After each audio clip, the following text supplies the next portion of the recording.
Baik, Assalamualaikum warahmatullahi wabarakatuh.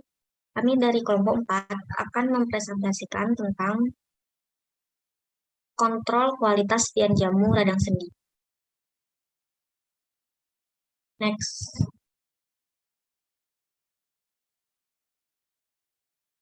Untuk anggota kelompoknya terdiri dari Gadesia NIM 21101, Nilam NIM 21115, Safira NIM 21136, Rista NIM 21138, Sri Eka NIM 21145, Hilda NIM 21169, Lucia NIM 21177.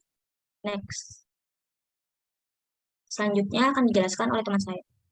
Langsung saja, untuk ramuan jamu radang sendiri terdiri dari biji adas 3 gram, daun kumis kucing 5 gram, herba rumput bolong 5 gram, rimpang temulawak 15 gram, rimpang kunyit 15 gram, dan herba meniran 7 gram. Next.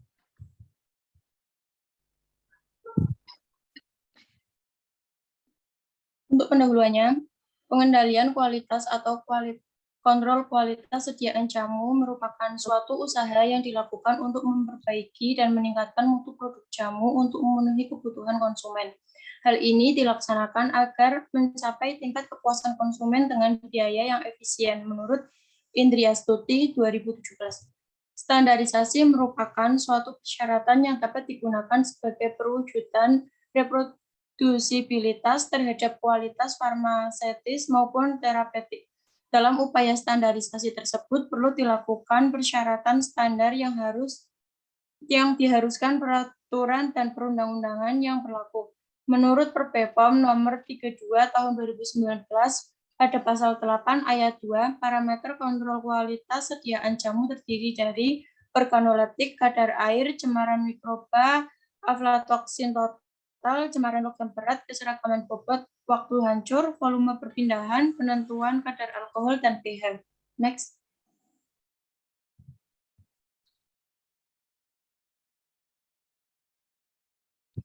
Adapun parameter-parameter tersebut kemudian dikelompokkan menjadi dua, yaitu parameter non-spesifik dan parameter spesifik. Untuk parameter non-spesifik sendiri, berfokus pada aspek kimia, mikrobiologi, dan fisik yang akan mempengaruhi keamanan konsumen dan stabilitas meliputi kadar air, cemaran logam berat, aflatoksin, dan lain-lain.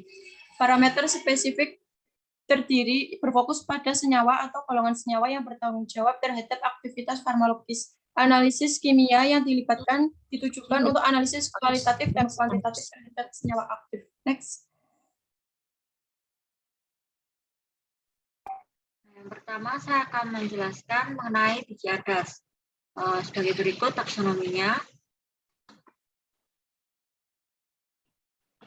Nah, ini pemberiannya yaitu buah berbentuk panjang, ujung pipi, gundul, bagian luar buah, mempunyai 5 rusuk primer, menonjol, warna kekuningan, warna coklat kehijauan, atau coklat kekuningan hingga coklat, bau khas, rasa agak manis. Kandungan adas yaitu mengandung minyak atsiri 1,5 sampai 5% dengan komponen antara lain transanetol, linalol, triphenyl, estragole, isoanetol, transanetol, cisanetol, limonena, dan anisaldehida.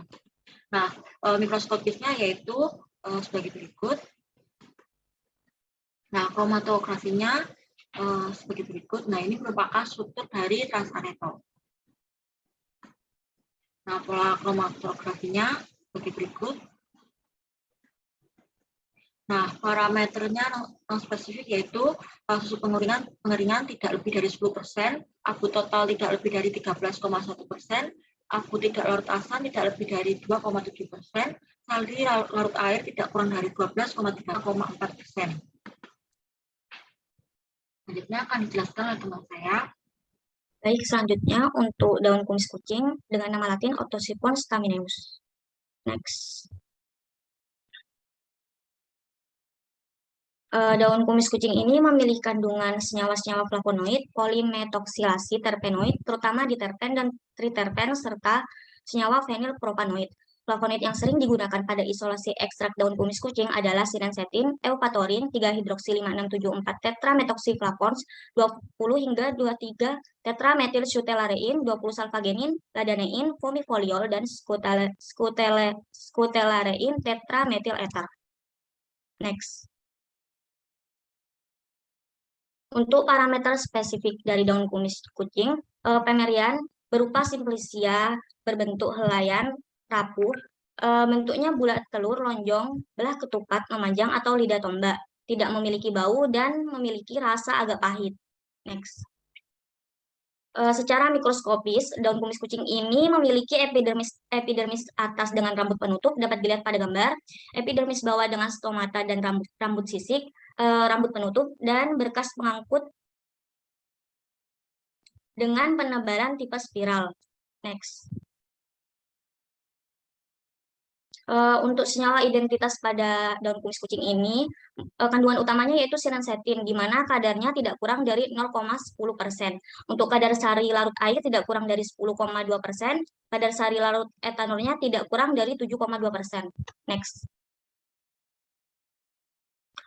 Untuk parameter spesifik uji kadar senyawa identitas pada daun kumis kucing ini pada fase gerak, yaitu menggunakan kloroform dan etil asetat dengan perbandingan 60:40. Fase diamnya yaitu silika gel F254, larutan uji 10% dalam etanol, larutan pembanding sirensetin 0,1% dalam etanol, volume penotolannya 10 mikroliter larutan uji dan 2 mikroliter larutan pembanding yang dilihat pada panjang gelombang 366 meter.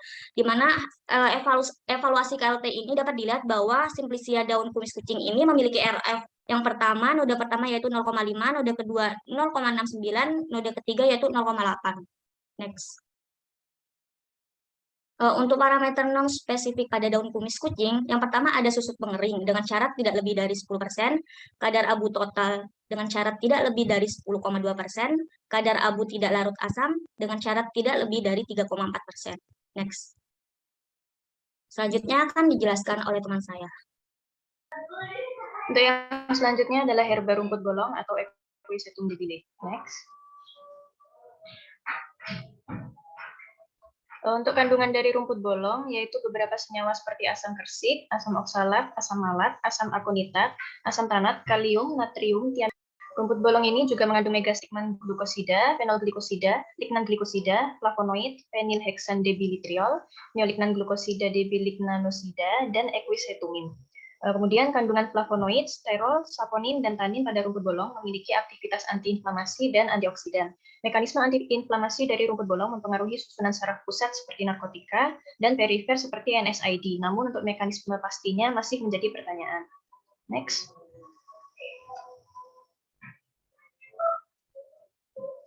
Untuk selanjutnya, standarisasi bahan baku. Sejauh ini masih belum terdapat standarisasi dari herba rumput bolong. Maka dari itu telah dilakukan oleh penelitian dari Ermawati pada tahun 2019. Yang pertama yaitu pemerian, berupa bagian tanaman yang berada di atas tanah, berlepuk-lepuk tidak beraturan, berwarna kecoklatan hingga coklat kehitaman, tidak berbau dan tidak berasa. Untuk mikroskopisnya, fragmen pengenal dari Simplicia herba rumput bolong ini belum terdapat pada monografi. Next. Monografi yang pertama, untuk fase diamnya silika gel F254, fase geraknya butanol, asam asetat, dan air dengan perbandingan 4:1:5. Pembandingnya quercetin, deteksinya menggunakan UV254, UV366, dan reaksi semprot FeCl3.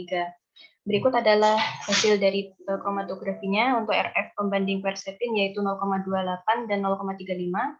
RF ekstrak yang pertama 0,35, RF ekstrak yang kedua yaitu 0,35, dan RF ekstrak yang ketiga yaitu 0,35. Next.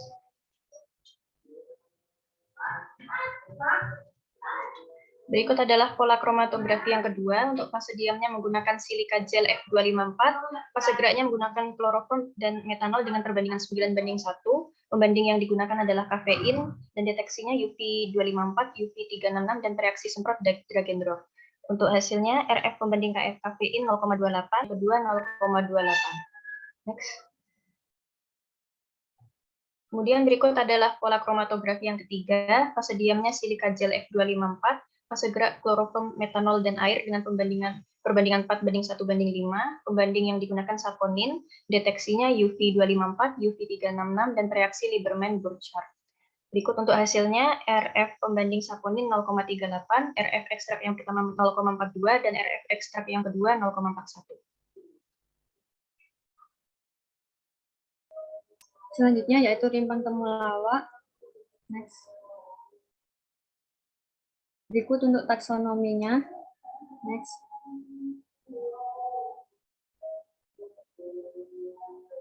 Untuk kandungan rimpang temulawak yaitu kurkuminoid terdiri dari kurkumin dan demetoksikurkumin, minyak atsiri dengan komponen alfa kurkumin, santorizol, beta kurkumin, germakren, furanodin, faranodienon, arturmeron, beta atlantanton, dan dekamfor.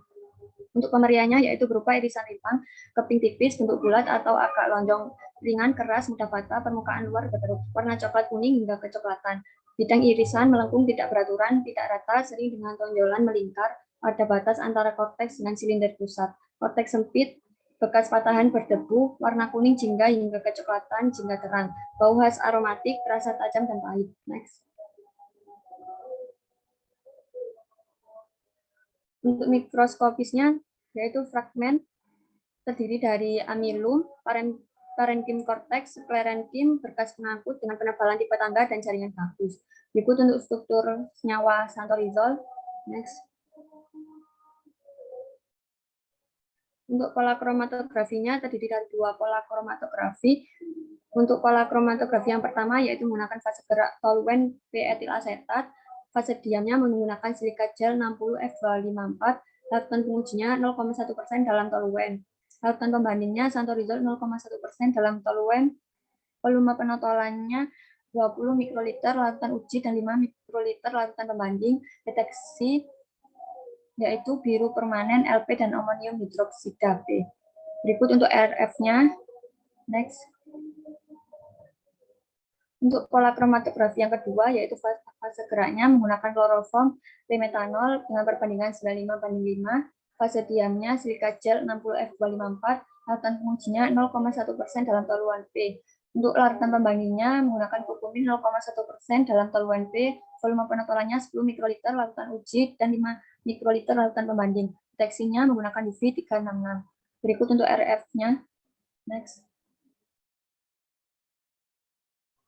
Untuk syarat parameternya, susut pengeringannya yaitu tidak lebih dari 10%, abu totalnya tidak lebih dari 4,8%, abu tidak larut dalam larut asam tidak lebih dari 0,7%, sari larut air tidak kurang dari 9,1%, dan sari larut etanol tidak kurang dari 3,6%. Selanjutnya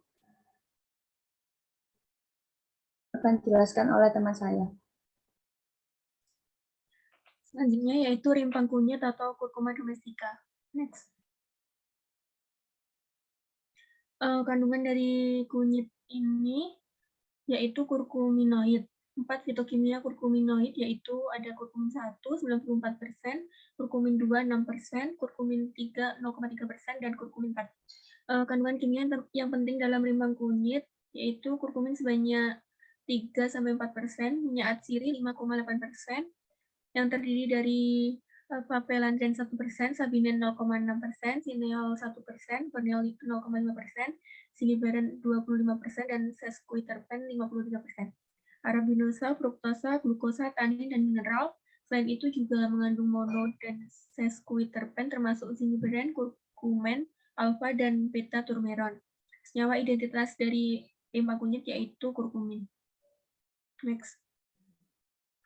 Makroskopis yaitu berupa irisan melintang rimpang, ringan, rapuh, bentuk hampir bulat sampai bulat panjang, kadang-kadang bercabang, umumnya melengkung tidak beraturan, kadang-kadang terdapat pangkal ubi daun dan pangkal akar, permukaan luar kasar, terdapat bekas ruas-ruas, permukaan dalam dengan batas korteks dan silinder pusat yang jelas, berdebu, warna kuning jingga kemerahan sampai kuning jingga kecoklatan, bau khas, rasa agak pahit, agak pedas, lama-kelamaan menimbulkan rasa tegal. Next. Mikroskopis dari kunyit ini terdiri dari amilum, parenkim korteks berisi bahan berwarna kuning, berkas pengangkut dengan penebalan tipe tangga, rambut penutup, peridem, dan parenkim steli. Next. Parameter non-spesifik ya, susut pengeringannya tidak lebih dari 10%, abu totalnya tidak lebih dari 8,2%, abu tidak larut asamnya tidak lebih dari 0,9%, sari larut air tidak kurang dari 11,5%, dan sari larut etanolnya tidak kurang dari 11,4%. Next. Kromatografi di sini menggunakan fase gerak kloroform P-metanol dengan perbandingan 95:5. Fase diamnya silika gel 60 F254, larutan uji 5% dalam metanol PA, larutan pembanding kurumin 0,1% dalam etanol, volume penotolan masing-masing 2 mikroliter larutan uji dan larutan pembanding dengan dideteksi menggunakan UV 366. Hasilnya itu RF pembanding kurkumin 0,62, RF ekstrak yang pertama yaitu 0,09, RF yang kedua yaitu 0,24, dan RF yang ketiga yaitu 0,62. Selanjutnya ada herba meniran atau Phyllanthus niluri. Next. Phyllanthus niluri memiliki kandungan seperti flavonoid, alkaloid, terpenoid, lignan, polifenol, tanin, kumarin, rutin, quercetin, filantin, dan saponin. Selanjutnya. Standar memiliki batang, daun, bunga, dan buah, dan batas memiliki daun majemuk berpasangan 10 hingga 13 pasang dalam satu bibit tangkai daun, kecil dan berbentuk bulat telur sampai bulat memanjang. Pangkalnya runcing, tepi rata, ujung meruncing, bunga dan buah terdapat pada ketiak daun atau terlepas. Buah berbentuk bulat dengan liang buah yang jelas, warnanya hijau kekuningan. Selanjutnya. Untuk mikroskopisnya, yang pertama ini ada epidermis atas dengan kristal berbentuk roset.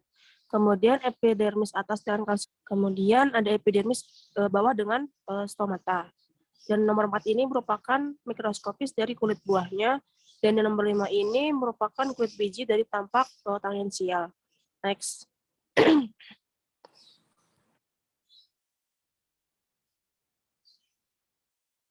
Untuk pola kromatografi dilansir dari Farmakope Herbal Indonesia edisi 2 menggunakan fase gerak kloroform, aseton, dan asam format dengan 3 dan 0,4 dengan fase diam silika gel F254 dengan larutan uji 2% dalam etanol P. Serbuknya simplicia itu ditimbang 1 gram dan kemudian direndam sambil dikocok di atas penanganan metanol P selama 10 menit. Filtrat kemudian dimasukkan dalam lampu terukur 10 ml dan ditambahkan pelarut 5% dalam etanol sampai tanda batas. Kemudian menggunakan larutan pembanding quercetin 0,1% dalam etanol P dengan volume penotolan 30 mikroliter larutan uji dan 3 mikroliter larutan pembanding, dan menggunakan deteksi citrofluorat dan dipanaskan lempeng tersebut pada suhu 10 derajat Celcius selama 5 menit pada UV 366. Di bagian kanan ini merupakan gambar dari kromatografinya. Selanjutnya,